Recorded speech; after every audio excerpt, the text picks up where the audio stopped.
របៀបគណនាប្រាក់ចំណូលនិងចំណាយដើម្បីបំពេញពាក្យស្នើសុំជាអ្នកសេដ្ឋកិច្ចក្រៅប្រព័ន្ធការគណនាប្រាក់ចំណូលឧទាហរណ៍លោកអ្នកមានប្រាក់ចំណូលប្រចាំខែ1,500,000 រៀលនោះប្រាក់ចំណូលជាមធ្យមប្រចាំឆ្នាំត្រូវយក1,500,000 គុណ12ស្មើ18លានរៀលដូច្នេះលោកអ្នកត្រូវជ្រើសរើសកម្រិតប្រាក់ចំណូលសរុបជាមធ្យមប្រចាំឆ្នាំចន្លោះពី12លានរៀលទៅ24លានរៀល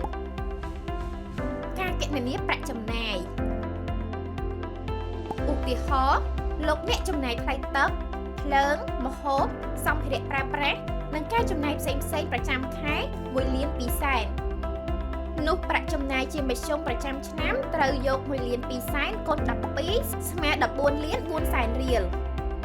ដូច្នេះលោកអ្នកត្រូវជ្រើសរើសកម្រិតប្រាក់ចំណាយសរុបជាមធ្យមប្រចាំឆ្នាំចន្លោះ12លានរៀលទៅ24លានរៀលសម្រាប់ព័ត៌មានបន្ថែមសូមតាក់ទងទៅកាន់1264ឬចូលទៅកាន់បណ្ដាញសង្គមរបស់ថ្នាក់ឌីជីថលសម្រាប់ការអភិវឌ្ឍសេដ្ឋកិច្ចក្រៅប្រព័ន្ធ